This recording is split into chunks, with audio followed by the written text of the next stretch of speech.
અરે ભાભી, કેમ આટલા બધા આંખો છો?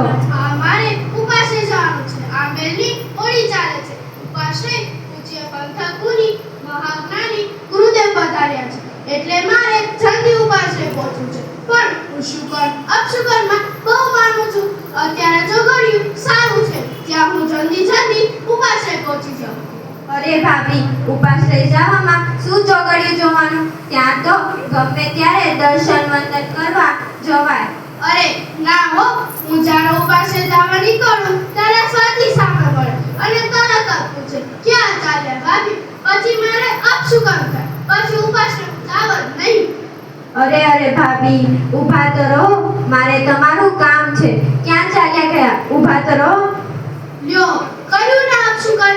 હવે મારે થોડી વાર ઊભું રહેવું પડશે. હાલ હવે જલ્દી.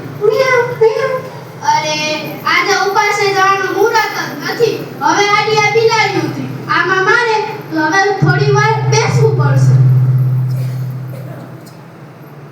ત્યાં તો ઉપાસે વ્યાખ્યાનમાં પૂરું થઈ જશે. અરે ભાભી, આવી બધી વાતો ન મનાય. આવા અંધવિશ્વાસ અને વહેમ ન રખાય. રાખશો તો કદીએ ધર્મ જ નહીં કરી શકો, ઉપાસે નહીં જઈ શકો. બહુ સારું હો. હાલ હવે મોડું થાય છે. સારા ચોઘડિયામાં ઉપાસે પહોંચી ગયા. પણ વ્યાખ્યાન તો પૂરું થઈ ગયું ને? મથીણ વંદાને ગુરુદેવ સાદામાં. જો ને ગુરુદેવ, આને કઈ ખબર જ નથી પડતી. આપણી કઈ વાત માનતી જ નથી. જો બેન, ગુરુદેવે સારા ચોઘડિયામાં દીક્ષા લીધી તો તે કેટલું જ્ઞાન મેળવે છે. આપણા આખા સંપ્રદાયના ગુરુદેવ બન્યા ને. હે ગુરુદેવ, આપણે તો જૂના જમાના ને, આપણે તો શુકન અપશુકન કમુકતા ચોઘડિયામાં માન્ય કે રે ગુરુદેવ. એ જોજે હો, છીક નો ખાતી. મારે હજી સામાયિક કરવાની છે. વળી તું છીક ખાઈશ ને મારે અપશુકન થાય.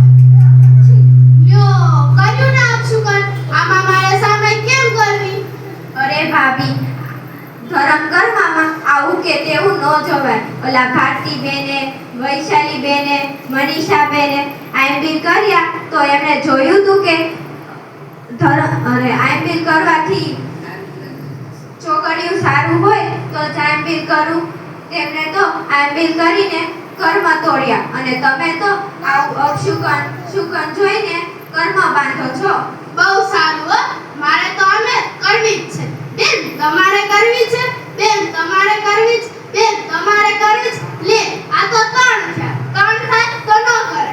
3 દીકરા કામ દીકરા. પાંચનો શુકન છે. 5 થાય તો તું સામે આમે કરું. અરે ભાભી, તમારું શું થશે? તમારે ચોગડિયા જોયા કરો.